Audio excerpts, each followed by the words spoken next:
बताए थे को जो नेक्स्ट पार्ट रह गया था कल, इसके बारे में हमने आपको बताया था कि ऑब्जेक्ट के दो भाग होते हैं। कितने भाग होते हैं? दो भाग होते हैं। नंबर एक होता है इनडायरेक्ट और नंबर दो होता है डायरेक्ट। इसको बोलते थे इन एनिमेट, दूसरे लैंग्वेज में जैसे दूसरा नाम होता है एनिमेट, और इसको बोलते हैं इन एनिमेट। हिंदी में हम इसे सजीव आप कर्म भी बोलते हैं और इसको निर्जीव कर्म भी बोलते हैं, जिसे हर एक चीज का दूसरा नाम। तो अभी आ गई वर्ब। क्या हो गया? वैसे वर्ब को अगर देखा जाए तो वर्ब के कई रूप होते हैं, जैसे आपने linking, auxiliary, phrasal, it is मतलब there are 5 types of verb. But यहाँ पे इसको जो बांटा गया है वर्ब को मेन रूप से दो भागों में बांटा गया। कितने भागों में बांटा गया? दो भागों में बांटा गया।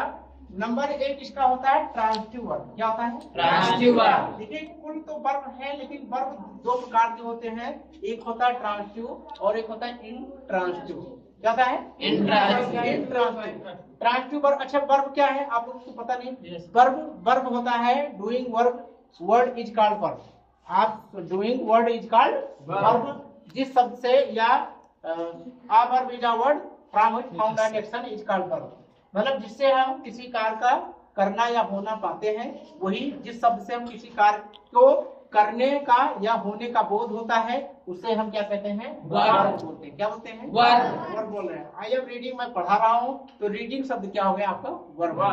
आई एम स्पीकिंग, मैं बोल रहा हूँ, तो बोलना शब्द क्या हो गया आपका? वर्ब हो गया। तो वर्ब दो प्रकार के होते हैं। कितने प्रकार के होते हैं? दो प्रकार के होते हैं। नंबर एक आपका होता है ट्रांजिटिव वर्ब। हिंदी में इसे कहते हैं सकर्मक। क्या बोलते हैं? सकर्मक। क्या बोलते हैं? सकर्मक। सकर्मक क्रिया। क्या बोलते हैं? क्रिया। सकर्मक क्रिया। समझ गए? अब देखिए इसके अर्थ से ही पता चलता है। आप लोग देखिए सकर्मक लिखा है, सकर्मक। देखो इसको हम संक्षेप कर दे तो सा प्लस कर्मक है ना। तो सा माने सहित। जैसे आप कोई कार्ड वगैरह जो पाते हैं उसमें लिखा रहता है सा परिवार। लिखते हैं कि नहीं लिखते हैं? क्या लिखते हैं? सा परिवार। क्या लिखते हैं? सा परिवार। तो सा माने होता है सहित। सा माने क्या होता है? सहित। कर्मक कर्म के कर्म सहित वाली। कर्मक किसी में का लग गया, अक लग गया, वो वाली वाला का बोध कराता है। तो वह क्रिया जिसके साथ में कर्म वाला हो, कर्म वाली हो, उसको सकर्मक क्रिया कहते हैं। अर्थात जो क्रियाएं के साथ में कर्म जुड़ा होता है। क्या जुड़ा होता है? कर्म जुड़ा होता है, उसे हम सकर्मक क्रिया और इंग्लिश में से ट्रांजिटिव वर्ब के नाम से जानते हैं। जैसे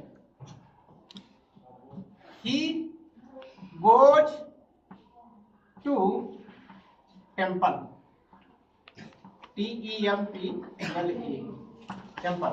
he means वह मंदिर जाता है। एग्जाम्पल तो बहुत सरल है आपका। एग्जाम्पल सरल है ना? हाँ, लेकिन अब देखिए यहाँ पे कैसे हम आपको बताएंगे।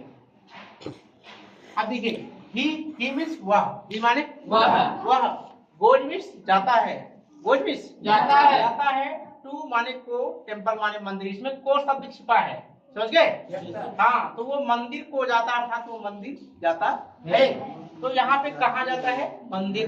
कहा जाता है? मंदिर। तो इसमें टेम्पल क्या हो गया आपका? ऑब्जेक्ट हो गया। क्या हो गया? ऑब्जेक्ट हो गया। और गोज के साथ में ऑब्जेक्ट जुड़ा है, अर्थात गोज शब्द ट्रांजिटिव वर्ब हुआ। क्या हुआ? Transitive verb. क्या हुआ? Transitive verb. गोज शब्द क्या हो गया? ट्रांजिटिव वर्ब हो गया। समझ गए? अर्थात जिस क्रिया में कर्म जुड़ा हो, जिस क्रिया के साथ कर्म जुड़ा होता है, कर्म जुड़ा होता है, उसे क्या कहते हैं? सकर्मक क्रिया, इंग्लिश में ट्रांजिटिव वर्ब बोलते हैं। इसका ठीक उल्टा, अपोजिट, इसका ठीक उल्टा क्या होता है? Intransitive verb. इसको हिंदी में कहते हैं अकर्मक क्रिया। क्या बोलते हैं? अकर्मक क्रिया। क्या बोलते हैं? अकर्मक क्रिया। अकर्मक क्रिया। अकर्मक क्रिया वह क्रिया होती है अकर्मक, मतलब ये उल्टा हो गया, बिना कर्म वाली है ना? जैसे शहीद का रहित बोलते कि नहीं बोलते हैं? तो ये उल्टा हो गया, अकर्मक सा से आ गया वहां ना। तो मतलब बिना कर्म वाली क्रिया, बिना कर्म वाली क्रिया। इसी शब्द से हम इसकी हिंदी निकाल लेते हैं और हम जान जाते हैं। तो जैसे अब यहाँ पे देखिए, इसी शब्द को लिखेंगे ही गोज। क्या लिखेंगे? वह जाता है, वह जाता है। समझ गए? वह जाता कहाँ जाता है कोई पता नहीं है। अरे कोई पता है इसमें? नहीं पता। वह जाता है कहाँ जाता है? जंगल जाता है, सिटी जाता है, मंदिर जाता है, कोई पता नहीं है। तो इसलिए ये क्या हो गया? Intransitive verb. क्या हो गया? Intransitive verb. ठीक। तो जिस क्रिया के साथ में ऑब्जेक्ट जुड़ा नहीं होता है उसे हम इंट्रांसिटिव वर्ब के नाम से जानते हैं, और जिस क्रिया के साथ ऑब्जेक्ट जुड़ा होता है उसे हम ट्रांसिटिव वर्ब जानते हैं। और कंप्लीमेंट होता है। कंप्लीमेंट का मतलब पूरक होता है। क्या होता है? पूरक। पूरक ये प्रेडिकेट का मेन भाग होता है। समझ गए? हाँ, ये इसकी जान है, समझ लो। कंप्लीमेंट, समझ गए? तो कहीं कहीं सेंटेंसों के अर्थ को ये पूरा कर देता है और इसके कोई भाग नहीं होते हैं। समझ गए? हमारे समझ से कोई भाग नहीं होते, है ना? अब देखिए कैसे कंप्लीमेंट में आप लिखेंगे तो दिस इज एन एलिफेंट। क्या लिखेंगे? This is an elephant.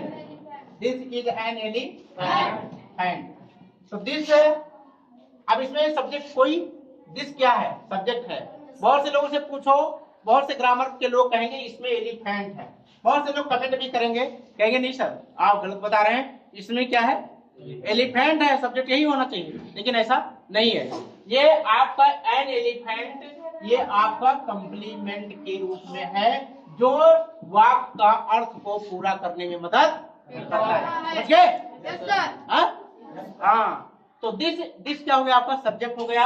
इस क्रिया इज एन एलिफेंट एक कंप्लीमेंट। समझ गए? यस। हाँ। तो कंप्लीमेंट का और कोई हिस्सा नहीं होता मेरे समझ से। अगर होता भी होगा तो उसको हम स्टडी करके बताएंगे, लेकिन हमारे नॉलेज में तो अभी नहीं है। ठीक है? थैंक्स।